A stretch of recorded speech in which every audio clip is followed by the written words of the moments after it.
Hello, I hope you're all doing well. I hope you're well kept of the Lord. I hope you've been in this journey looking at the life of women in the Bible and it has encouraged you as it has been encouraging me. I hope it has challenged you and it has also made you trust in the Lord and know that He's the one who works in us women to become the kind of blessing that we need to be to ourselves and to those that God brings our way and to our families. So we are going to just dive in and continue reading the story of the second queen. The previous video was about the first queen, Queen Vashti. Now we're going to find the second queen. And now there was in citadel of Susa a Jew of the tribe of Benjamin named Mordecai, son of Jair, the son of Shimei, the son of Kish, who had been carried into exile from Jerusalem by Nebuchadnezzar, king of Babylon, among those taken captive with Jehoiakim, king of Judah. Mordecai had a cousin named Hadassah, who he had brought up because he had neither father nor mother. So this was like, Mordecai was like the parent now. This young woman, who was also known as Esther, had a lovely figure and was beautiful. Mordecai had taken her as his own daughter when her father and mother died. When the king's order and edict had been proclaimed, many young women were brought to the citadel of Susa and put under the care of Hegai. Esther also was taken to the king's palace and entrusted to Hegai, who had charge of the harem. She pleased him and won his favor. Immediately, he provided her with her beauty treatments and special foods. He assigned to her 7 female attendants, selected from the king's palace, and moved her and her attendants into the best place in the harem. Esther had not revealed her nationality and family background because Mordecai had forbidden her to do so. Every day, he walked to and fro near the courtyard of the harem to find out how Esther was and what was happening to her. Such a good cousin. Before a young woman's turn came to go into King Xerxes, she had to complete 12 months of beauty treatment prescribed for the women, 6 months with oil of myrrh and 6 with perfumes and cosmetics. And this is how she would go to the king. Anything she wanted was given to her to take with her from the harem to the king's palace. In the evening, she would go there and in the morning return to another part of the harem to the care of Shashgaz, the king's eunuch, who was in charge of the concubines. She would not return to the king unless he was pleased with her and summoned her by name. When the time came for Esther, the young woman, Mordecai had adopted the daughter of his uncle Abihai to go to the king. She asked for nothing other than what Hegai, the king's eunuch who was in charge of the harem, suggested. And Esther won the favor of everyone who saw her. She was taken to King Xerxes in the royal residence in the 10th month, the month of Tebeth, in the 7th year of his reign. Now, the king was attracted to Esther more than to any of the other women, and she won his favor and approval more than any of the other virgins. So he set a royal crown on her head and made her queen instead of Vashti. And the king gave a great banquet, Esther's banquet, for all his nobles and officials. He proclaimed a holiday throughout the provinces and distributed gifts with royal liberality. Wow, this must have been a very, very, very, very high moment in this kingdom. A Aha! So when the virgins were assembled a second time, Mordecai was sitting in the king's gate. But Esther had kept secret her family background and nationality, just as Mordecai had told her to do. For she continued to follow Mordecai's instructions as she had done when he was bringing her up. During the time Mordecai was sitting at the king's gate, Bigthana and Teresh, two of the king's officers who guarded the doorway, became angry and conspired to assassinate King Xerxes. Oh. But Mordecai found out about the plot and told Queen Esther, who in turn reported it to the king, giving credit to Mordecai. Such a good heart. And when the report was investigated and found to be true, the two officials were impaled on poles. All this was recorded in the book of the Annals in the presence of the king. Wow. Wow, wow, wow. Yes. Wow. Yeah. Yes. So after these events, King Xerxes honored Haman, son of Hammedatha, the Agagite, elevating him and giving him a seat of honor higher than of all the other nobles. All the royal officials at the king's gate knelt down and paid honor to Haman, for the king had commanded this concerning him. But Mordecai would not kneel down or pay him honor.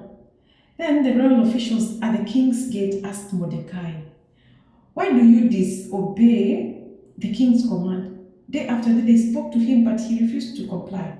Therefore they told Haman about it to see whether Mordecai's behavior would be tolerated, for he had told them he was a Jew.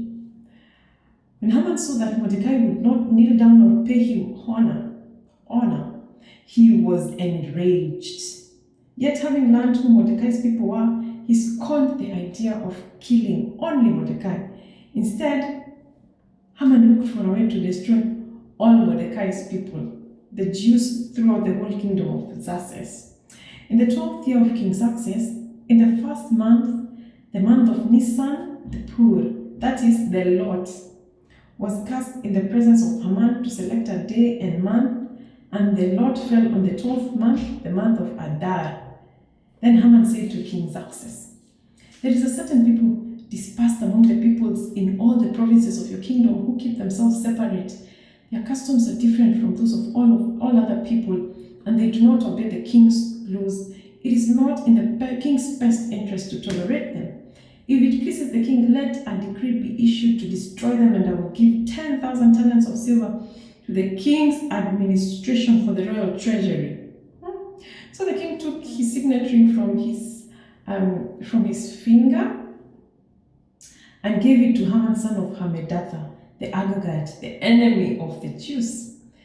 "Keep the money," the king said to Haman, "and do with the people as you please."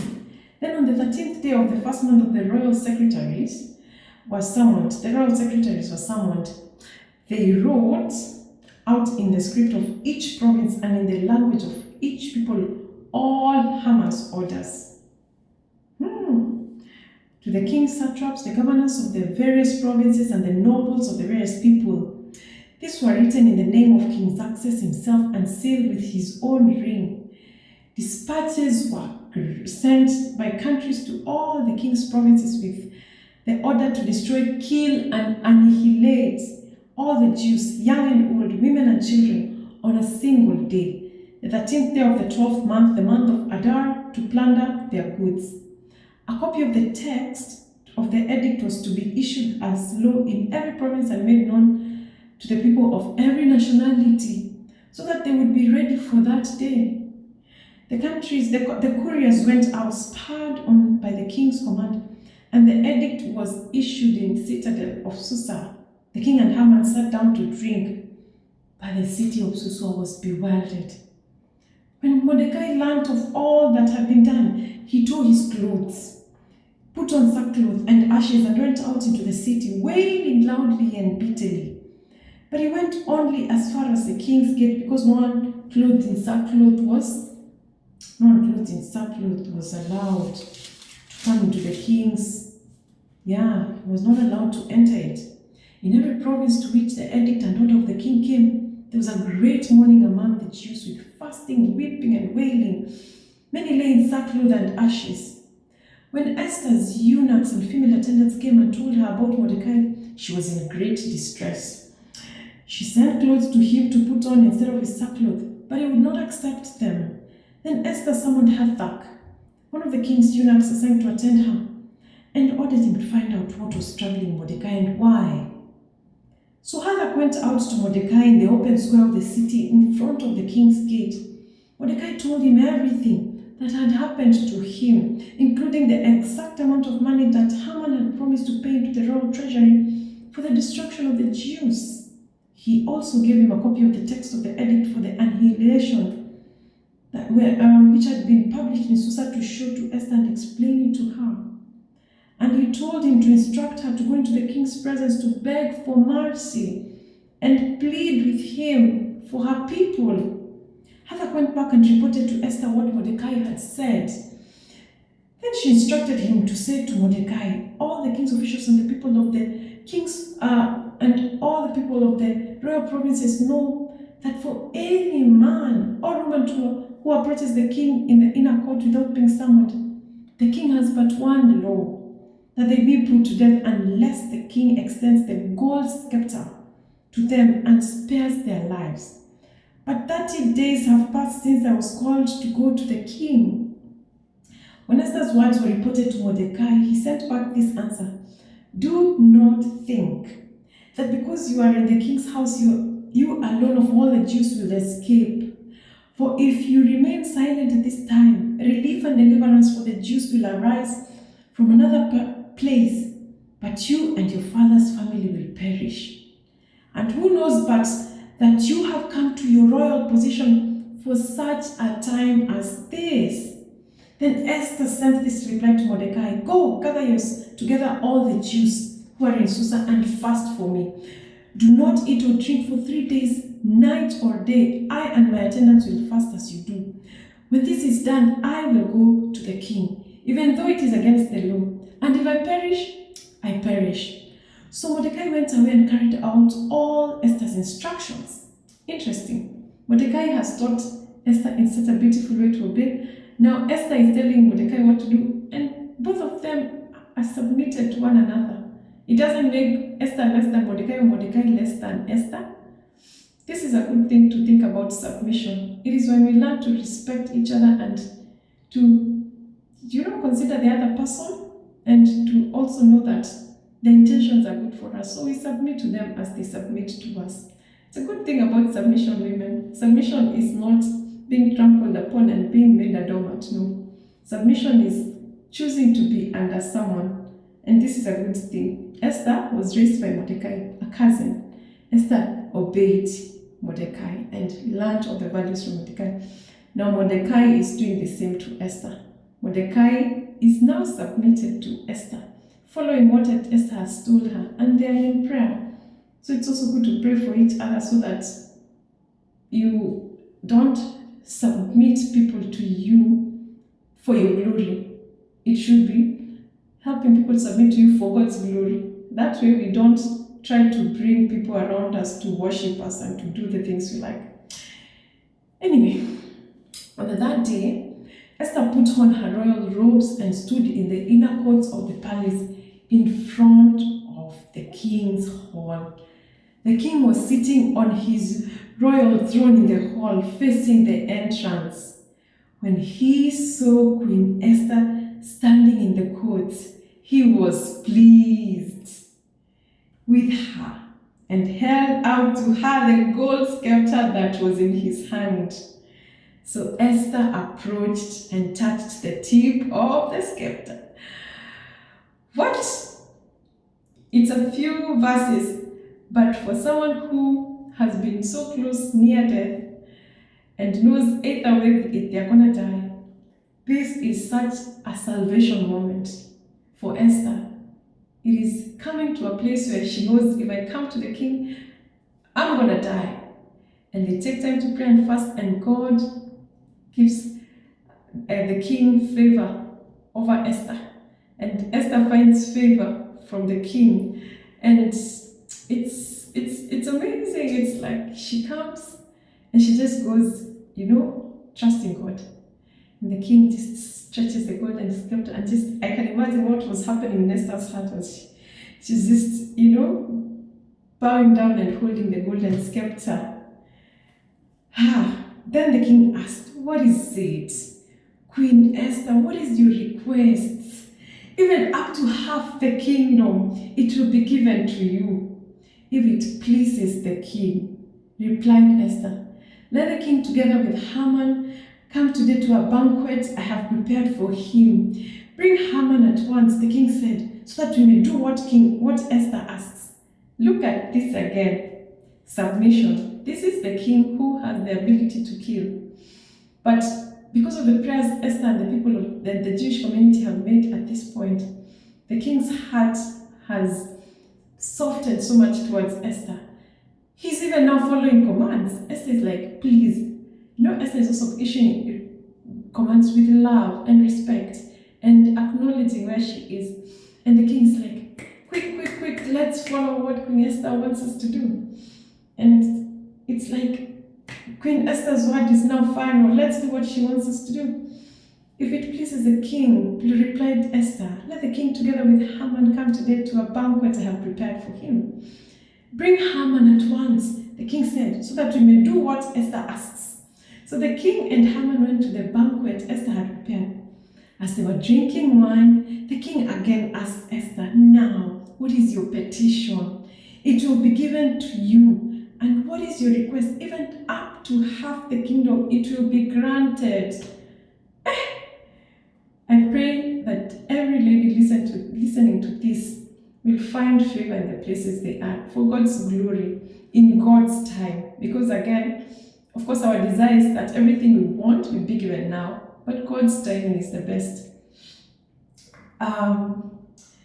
Esther replied, "My petition and my request is this: if the king regards me with favor, and if it pleases the king to grant my petition and fulfill my request, let the king and Haman come tomorrow to the banquet I will prepare for them. Then I will answer the king's question." Haman went out that day happy and in high spirits, but when he saw Mordecai at the king's gate and observed that he neither rose nor showed fear in his presence, he was filled with rage against Mordecai. Now this one also shows the other kind of the other kind of relationship that many women fear, thinking this is submission. Can you see what is happening to Haman and Mordecai? This is not submission. This is worship. Haman wants to be like a god, and Haman wants Mordecai to worship him.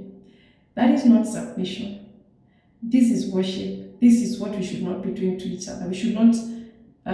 We should be very careful, because it can happen so subtly. We should be very careful not to put people in positions to want to be worshipped. It's very easy. It's like when I want to force you to do my things. This is a command, bow to me, It happens so subtly. So sometimes I also tell God to forgive me when I feel like the requests that I'm putting on my family are not really for their good, if you know what I mean.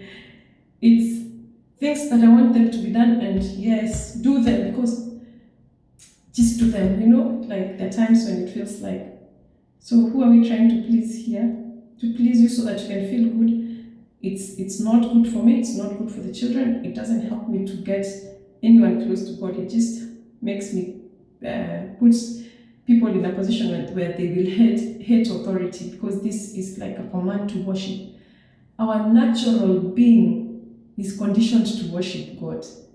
That is why when we see anyone trying to make us worship them, there's a part of us that resists worshiping other people, which should not be the case. Should not be worshiping other people, just God. So Haman is filled with the rage against Mordecai. Nevertheless, Haman restrained himself and went home. Self-controlled here, and went home, calling together his friends and Zeresh, his wife.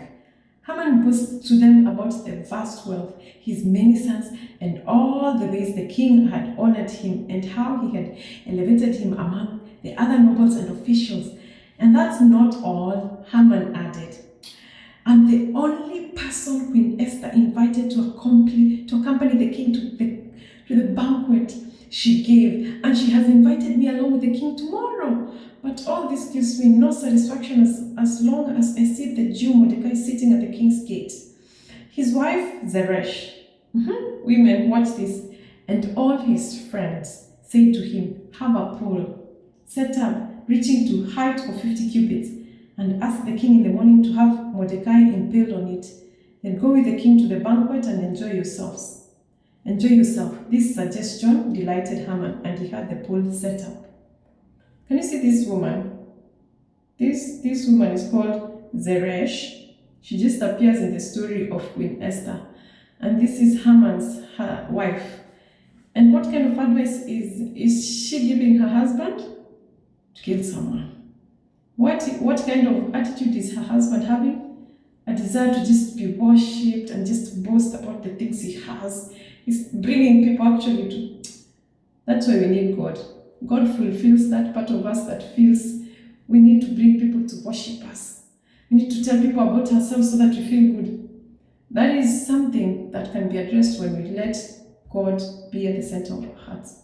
He fulfills us. We don't need to do anything extra to get fulfillment. We don't need to go out there and try to get titles for fulfillment. We go out because of the fulfillment of God in us, and we're able to serve others with open and joyful hearts. Yes. So that night the king could not sleep. See how God works. That night, the night when Haman is preparing to kill Mordecai, the king could not sleep. So he ordered the book of the Chronicles. She recorded the record of the reign to brought in and read to him. It was found recorded that Mordecai had exposed Bigthana and Teresh, two of the king's officers who guarded the doorway, who had conspired to assassinate King Xerxes. What honor and recognition has Mordecai received for this? The king asked. Nothing has been done for him, his attendants answered. The king said, who is in the court? Now, God works. We might not see it, but God works. All around us, there might be a crashing and a broken world that is suffering. But even in that suffering, God works.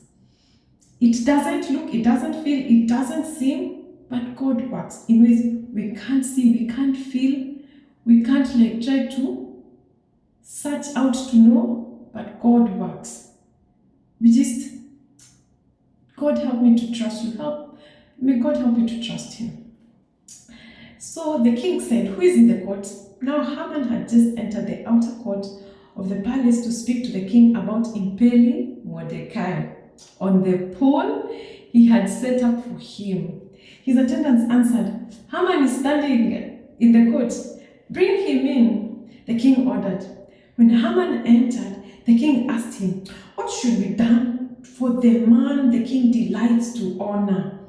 Now Haman thought to himself, who is there that the king would rather honor than me? We need to tell God to help us to be filled with him so that our way of thinking is to honor God. We should not make ourselves into gods. We cannot be gods. How can we sustain ourselves? How can we decide there is no one greater above us who can take care of us when we are sick and we feel how helpless we are? You don't want to be a god. I don't want to be a god. I don't want to even imagine that things that in my day-to-day cannot help me, I can turn them into gods. No. I want to believe in the living God, who I can call to. And even when he doesn't give me what I need, he gives me something. He gives me peace to be still and to know and to wait and to know that he's God and to have joy in the pain. Amen. Now Haman thought to himself, who is there that the king would rather honor than me? So he answered the king, for the man the king delights to honor, let them bring a royal robe the king has worn, and a horse the king has ridden, one with a royal crest placed on his head. Then let the robe and the horse be entrusted to one of the king's most noble princes. Let them robe the man the king delights to honor and lead him on the horse through the city streets, proclaiming before him, this is what is done for the man the king delights to honor. Go at once, the king commanded Haman.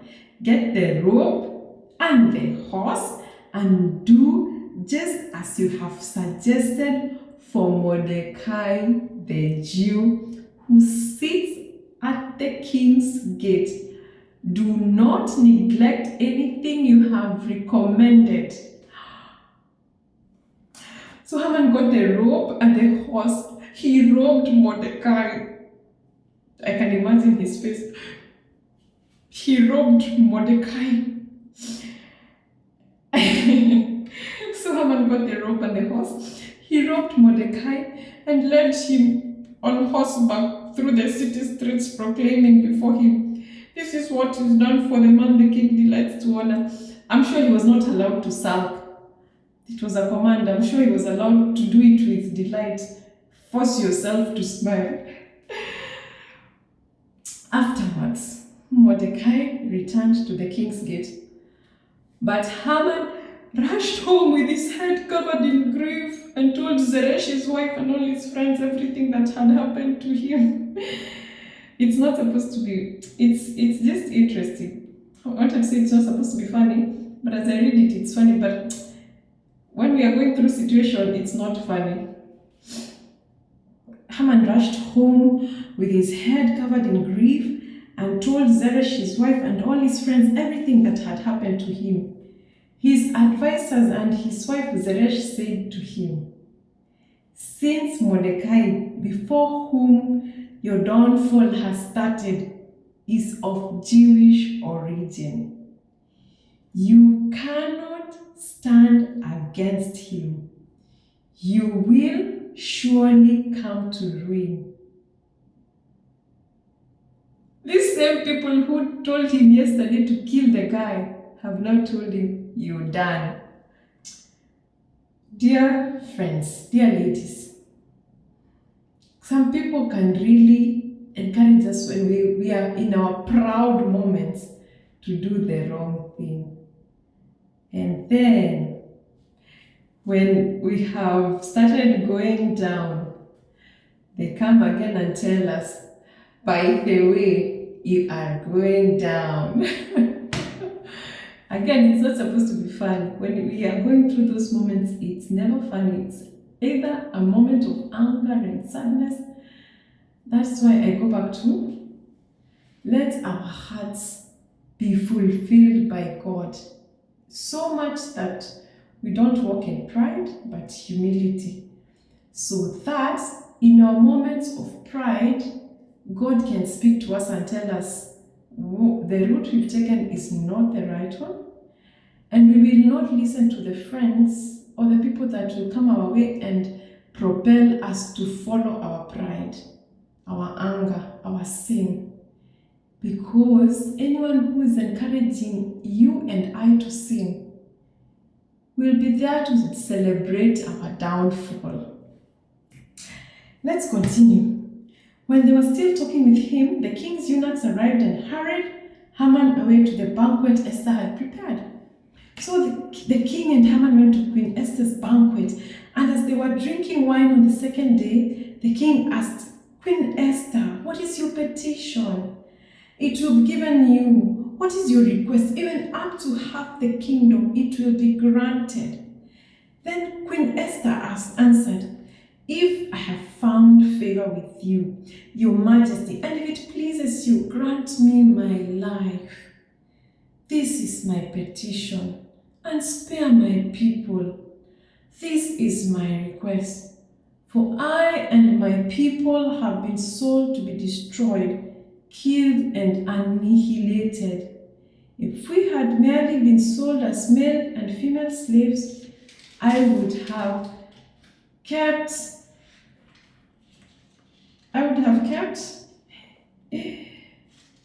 quiet, because no such distress justified disturbing the king. King Xerxes asked Queen Esther, "Who is he? Where is he? The man who has dared to do such a thing?" Esther said, "An adversary, an enemy, this vile Haman." Then Haman was terrified before the king and queen. The king got up in a rage, left his wine, and went out into the palace garden. But Haman, realizing that the king had already decided his fate, stayed behind to beg Queen Esther for his life. Just as the king returned from the palace garden to the banqueting hall, Haman was falling on the couch where Esther was reclining. The king exclaimed, "Will he even molest the queen while she is with me in the house?" As soon as the word left the king's mouth, they covered Haman's face. Then Harbona, one of the eunuchs attending the king, said, "A pole reaching to a height of 50 cubits stands by Haman's house. He had set it up for Mordecai, who spoke up to help the king." The king said, "Impale him on it." So they impaled Haman on the pole he had set up for Mordecai. Then the king's fury subsided.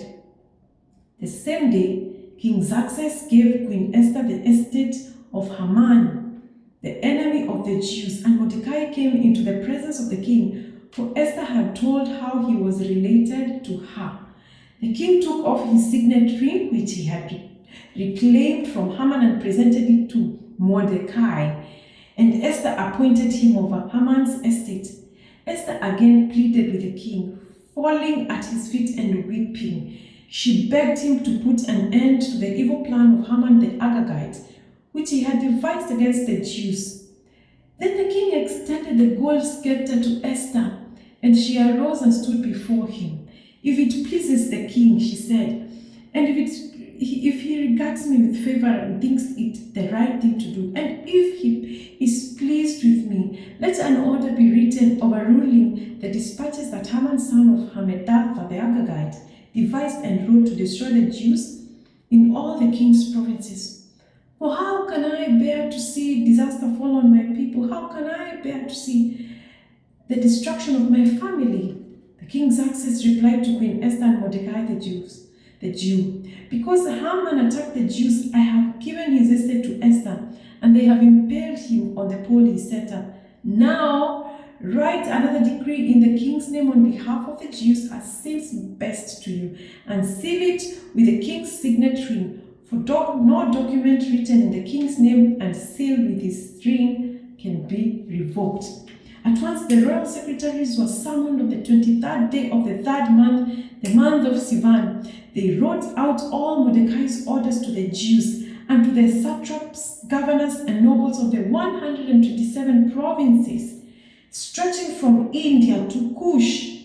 These orders were written in the scripts of each province and the language of each people, and also to the Jews in their own script and language. Mordecai wrote in the name of the king Xerxes, sealed the dispatches with the king's signet ring, and sent them by mounted couriers who rode fast horses, especially bred for the king. The king's edict granted the Jews in every city the right to assemble and protect themselves, to destroy, kill, and annihilate the armed men of any nationality or province who might attack them, their women, and their children, and to plunder the property of their enemies. The day appointed for the Jews to do this in all the provinces of King Xerxes was the 13th day of the 12th month, the month of Adar. A copy of the text of the edict was to be issued as law in every province and made known to the people of every nationality, so that the Jews would be ready on that day to avenge themselves on their enemies. The couriers and riding royal horses went out spurred on by the king's command, and the edict was issued in the citadel of Susa. When Mordecai, 1 minute, we need to be faithful. You know why? Authority has been given to Esther and Mordecai by the king. Write whatever. And again, we need God in our hearts, so that when such a responsibility is given us, we do it in honor of God. We don't go writing our own things. This is the time to, go and do all those things we wanted to secretly do. We want to go and do those things. No. We have to be faithful because all this favor has come to Esther from God. What we are writing is unto God. We are not now taking this moment to shine in the glory. Esther was asked, do you want even half the kingdom? It's about God, and it's about the responsibility and the purpose for which God has put Esther in this kingdom as the queen. And Esther and Mordecai are faithful. Dear ladies and the gentlemen that are watching, let us be faithful. And when we realize we have gone wrong, we make mistakes. I make mistakes all the time. All the time. I even add a prayer with my children and I tell God in their hearing so that I can be held responsible. I tell God, sometimes I am making a lot of noise. I'm just making noise in this house. I'm complaining. God help me. We sin. We do sin. We do many things that don't honor God. But when God touches our hearts and shows us, either through people speaking near us, someone can put a comment out, it can come out harsh and hurtful, blunt. But when we have calmed down and allowed the Spirit of God to speak to us and we realize we're not doing the right thing, I pray that you may be able to say sorry and, allow the Spirit of God to move us in the faithfulness. Faithfulness is very important. So, when Mordecai left the king's presence, he was wearing royal garments of blue and white, a large crown of gold, and a purple robe of fine linen. And the city of Susa held a joyous celebration.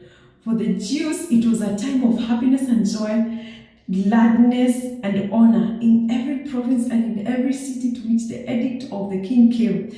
And there was joy and gladness among the Jews, with feasting and celebrating, and many people of other nationalities became Jews because fear of the Jews had seized them. On the 13th day of the 12th month, the month of Adar, the edict commanded by the king was to be carried out. On this day, the enemies of the Jews had hoped to overpower them. But now the tables were turned and the Jews got the upper hand over those who hated them. The Jews assembled in their cities in all the provinces of King Xerxes to attack those determined to destroy them. No one could stand against them because the people of the other nationalities were afraid of them. And all the nobles of the provinces, the satraps, the governors, and the king's administrators helped the Jews because fear of Mordecai had seized them. Mordecai was prominent in the palace. His reputation spread throughout the provinces, and he became more and more powerful. The Jews struck down all their enemies with the sword, killing and destroying them, and they did what they pleased of to those who hated them. In the citadel of Susa, the Jews killed and destroyed 500 men. They also killed Pashadana, Dalphon, Alphata, Poratha, Adalia, Aridatha, Parmashta, Arisai, Aridai, and Vaizatha, the 10 sons of Haman, sons of Hammedatha, the enemy of the Jews. But they did not lay their hands on the plunder. The number of those killed in the citadel of Susa was reported to the king that same day. The king said to Queen Esther, the Jews have killed and destroyed 500 men and the 10 sons of Haman in citadel of Susa. What have they done in the rest of the king's provinces? Now what is your petition? It will be given. And what is your request? It will also be granted. If it pleases the king, Esther answered, give the Jews in Susa permission to carry out this day's edict tomorrow also, and let Haman's 10 sons be impaled on poles. So the king commanded that this be done. An edict was issued in Susa, and they impaled the 10 sons of Haman. The Jews in Susa came together on the 14th day of the month of Adar, and they put to death in Susa 300 men, but they did not lay their hands on the plunder. Meanwhile, the remainder of the Jews who were in the king's provinces also assembled to protect themselves and get relief from their enemies. They killed 75,000 of them, but did not lay their hand on the plunder. This happened on the 13th day of the month of Adar, and on the 14th they rested and made it a day of feasting and joy. The Jews in Susa, however, had assembled on the 13th and 14th, and then on the 15th they rested and made it a day of feasting and joy. That is why rural Jews, those living in villages, observe the 14th of the month of Adar as a day of joy and feasting, a day of giving presents to each other.